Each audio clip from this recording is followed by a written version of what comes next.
All right, all right, all right. It should be all set here in my bag. All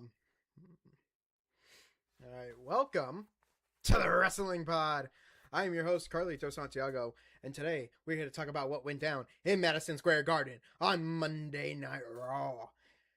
Of course, supporting Ozzy Osbourne today, but WWE returned to Madison Square Garden in New York City for its latest stop on the road to WrestleMania. So, we kicked off with Cody Rhodes coming out. The Undisputed Champion wanted to talk about something, but we didn't get there because Stephanie McMahon interrupted.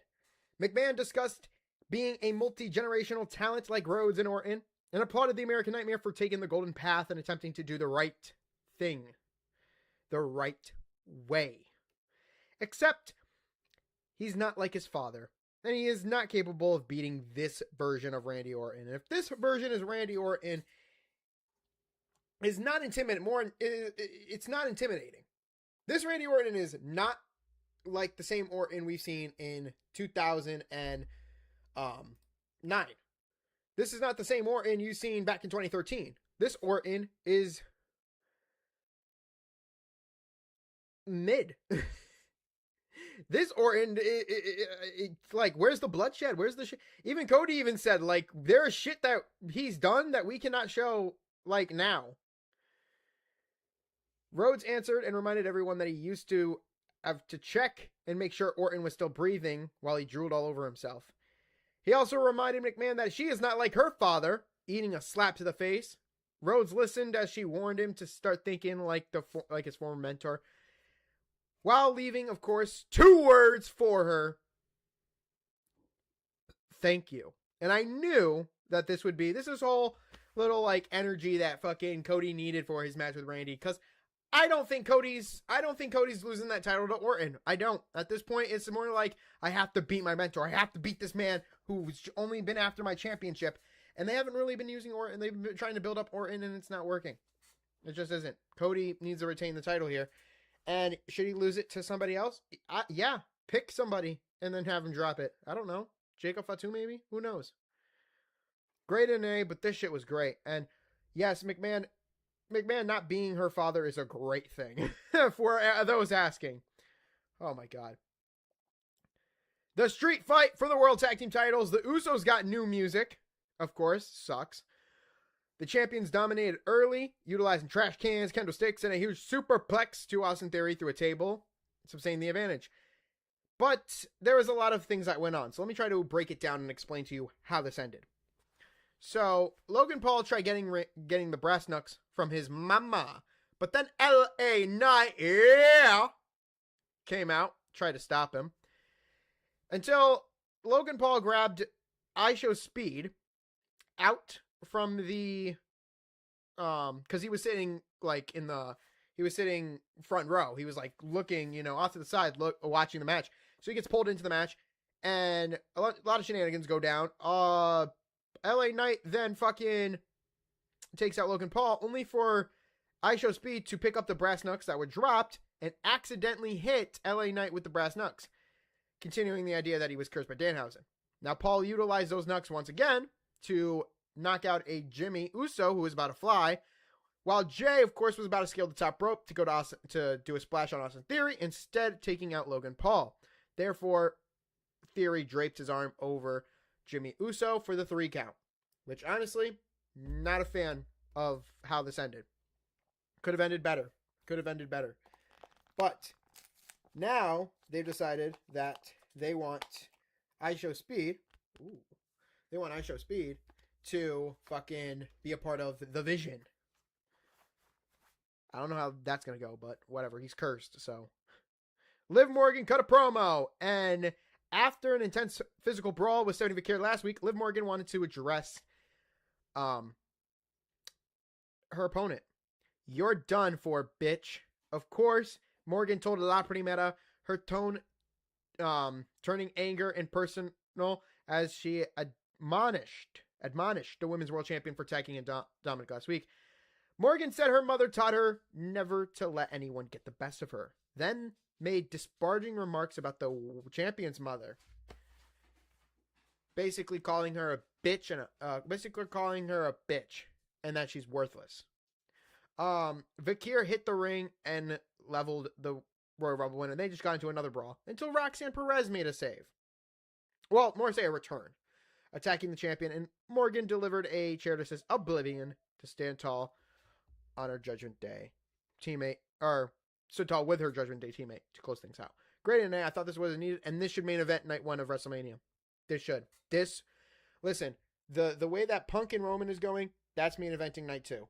The way that the Women's World Championship is going is better than Cody and fucking Randy at this point. And then Jade and Ripley is just ass. Anyway, it's nice to have Roxanne back. It also puts La Primera on the wrong end of numbers disadvantage. So, I don't know. I'm going to also announce something here because I know we're at the midway point, but we got a couple of matches announced soon here. This is one of them. So I want to bring up the WrestleMania card. Not only that, but I also want to make it very clear that I will not be doing my predictions until I know, even if the predictions even come out, I will even put these into my category. I will put them into what I believe should be night 1 and night 2. But until we get a definite of night 1, night 2 circumstances, I will not be predicting any of these. I will wait until night 1 and night 2 is set in place before making a prediction. Because I know a lot of people want to know, who he thinks is going to win at WrestleMania. I have a lot to talk about in all of this and break this down. And there's a lot to go over when it comes to the predictions. You guys know this. So, personally and honestly, I want to wait until I know what's on what fucking night. So, yeah. We got our Women's Tag Team Championship match. It was, of course, the classless ladies versus, of course, Bayley and Lyra Valkyria, even though you would think that the classless ladies are Lyra Valkyria and Bayley. But no, we had a Women's Tag Team Championship match. For the first time since the Jumpin' Bomb Angels and the Glamour Girls at Madison Square Garden in 1987, our Women's Tag Team title bout featured WWE's return to the arena as Lash Legend and Nia Jax defended the titles against Bayley and Lyra Valkyria. The champions downed Valkyria and worked her over, cutting her off from her partner. They utilized their size and strength advantage to keep control of the bout until the inaugural Women's IC champion created separation and made the tag to the Royal model. Bayley exploded into the match and laid into the champions. As the action broke down and all 4 competitors were laying out in the center of the ring, the Bella Twins, then Flair, and then Bliss made their way to the ring. Oh yeah, just to also make sure that we're keeping on track of things. I agree with the A. I agree with the C+, and I agree with the A for the opening segments, just to make sure we're on the same page. But everything broke down because the heels laid out everyone before Flair and Bliss attacked the champions, leading to a disqualification. So, this is what's happening at Mania, which I'd called it. It's going to be our Women's Tag Team Championship match, where the Bellas, Bayley and Lyra Valkyria, Bliss and Flair, and the Irresistible Forces, which are known as Jax and Legend, will be defending the titles in a Fatal 4-Way match. So, there's that to look forward to. Next, Brock Lesnar cut a promo. After 2 consecutive weeks of being humbled by Obafemi, Brock Lesnar hit the ring all in gear, ready to fight. This guy really got to him. Guys, this is the first time in quite a while that I've seen Brock Lesnar, actually be humbled by somebody. I got into wrestling in 2012, and the very first guy I saw Brock Lesnar get humbled by, to my eyes, was my favorite wrestler of all time, which is The Game, the Cerebral Assassin, the King of Kings, Triple H. Or Triple H. So, when I see a guy like Obafemi going toe-to-toe with Brock Lesnar and dropping him and taking him out twice in regular clothing, I start to think, God damn, Brock Lesnar ain't... and then Goldberg, too. I mentioned Goldberg. I forgot to mention Goldberg, but Goldberg's another one I saw Brock Lesnar be humbled by. Cain Velasquez does not count because that motherfucker beat him in UFC, and he didn't do shit for the WWE. So, I don't want to hear it. Anyway, to see a guy like Obafemi, and then to see a guy like Brock Lesnar, it's so satisfying. Paul Heyman delivered one of the long-winded promos, only for the enraged Conqueror to grab the mic and demand Femi come out now and get his ass handed to him. The Raw general manager arrived with securities, attempting to preserve the WrestleMania 42 match, but the ruler strutted to the ring, and everybody's doing the strut now, and it's going to be a common thing. Showing zero fear in the face of an intense Lesnar, and that's crazy. The ruler versus the beast. It is going to be mayhem. It's going to be insane. I cannot wait. That's one of the matches I'm putting my money on. I'm putting money down on that match to be the best match of whether it's night 1 or night 2. And then the other one might be the ladder match for the IC title, but we get to that. Femi obliterated the fucking security, then sent Pierce into the guardrail, smacking him, showing little regard for the GM's authority. The former NXT champion made the Beast wait, strutted around the ring before finally joining in the square circle. Triple H, kind of overwhelmingly, to a negative crowd reaction of late, interrupted the Staredown and forced the competitors to apart to a thunderous chorus of boos. But we got to preserve the fact that this is what's wrestling that's going to come. You know? And of course, Finn Balor talked about Judgment Day being his family before vowing to settle score with Dominic at WrestleMania. So, of course, we can add that to the list of matchups, which we do right here. Finn Balor, Dominic Mysterio. And what you're about to get soon, rather than, later. But we have another thing. Penta defended the title against Kofi Kingston. And then, nothing much, here. But after the match, Penta announced a ladder match for the IC title with little further details. But it's okay, because we're going to have the title, be strut above the ring. Or hung above the ring for Penta to defend against these competitors that I have listed here that I've seen. Rusev, Javon Evans, JD McDonough, and Dragon Lee in this match for the IC Championship. It's only a fatal 5-way, and I think that's perfect considering everybody involved. Rusev can play heavy set, while Javon Evans, Dragon Lee, JD, and Penta can go flying. But Rusev's going to be the dominator here in this match, and I feel like that's perfect for him. It gives him something to do. It's low level. We don't have 6 competitors, even though I would put a 6th one in. But it's okay. It feels right. Paul Heyman had a promo. The Advocate once again stood in the ring, with a microphone.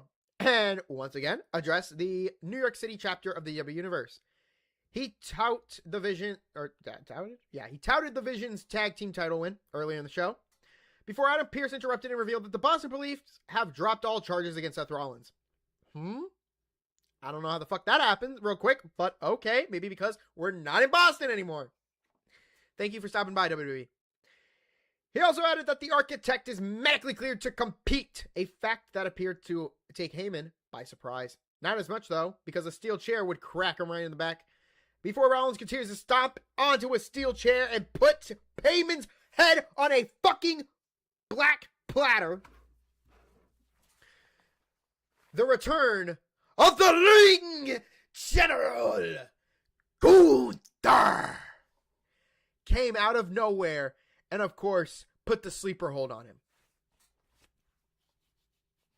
I like where this is going. It's something that, we knew Gunther had a piece of WrestleMania. There was it was something there. WWE finally found its piece. It's found its fitting. Now we got Rollins and Gunther, and that's official to make that we have Gunther and Rollins for WrestleMania. They have had promos together way before, I think 2 to 3 years ago, and that is where I believe that Gunther and Seth Rollins can shine, build up the promo now, add the detail adders. You already have this, so we now need to add in Rollins overcoming this general. Because I don't know, it does not matter if there is a story or a reason or a logical development. Rollins versus Gunther is going to be a rule, but also you got to think about their characters too. Rollins is coming off of the Vision, storyline. Now he's, part of the Masked Man shit. And then Gunther is the career killer. So I don't know if Gunther is going to kill the career of Rollins. I don't know. So yeah, I'm going to grade it a B+ because we got to get Gunther on the show. So change that grade to a B+. Raquel Rodriguez took on Io. I don't think I really have to address anything here. It's pretty, self-explanatory, but it's nice to see that Raquel got the win here. So, yeah. It kind of sucks that Rodriguez is going to miss out on WrestleMania. But you know what? Hey, give her a win here. You don't see it once in a while. B-. And now Punk and Reigns back at it again, doing the same shit. There was no time nor need for words on Monday night because Punk and Roman headed their WrestleMania, championship match. Instead, Punk marched to the ring, tapping his hand, marched to the ring, taping his hand, ready to fight, and fight he did. Reigns and Punk brawled around the ringside area when producers attempted to get involved and pull them apart. They took bumps, including a spear from Reigns to Petey Williams. If you guys didn't see who that was, yeah, it was Petey Williams, the Mr. Canadian Destroyer himself. Punk finally got the best of Reigns, delivering a go-to-sleep, leveling the OTC. From there, he hoisted Roman Reigns overhead and delivered a power bomb through the table, the same way that Roman did last week. He mocked the Roman Reigns, and guys, holy fuck, I have to go on Twitter and show you, like, you guys don't even fucking realize what Punk has done, okay? Like,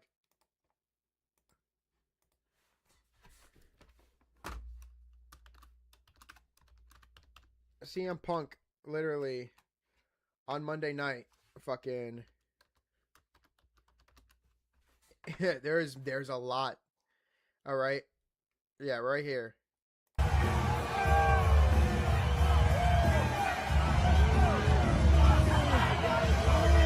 don't know if you guys can hear the audio, but fuck you, buddy. This is the Garden. The marquee says wrestling, not cinema, you fucking idiot. So, Punk responded to fans booing him as he laid out Roman Reigns, giving him the ones up, and then, of course, the this, and then doing the whole, oh my god, was it so good. He says, fuck you, buddy. This is the Garden. The marquee says wrestling, not cinema, you fucking idiot.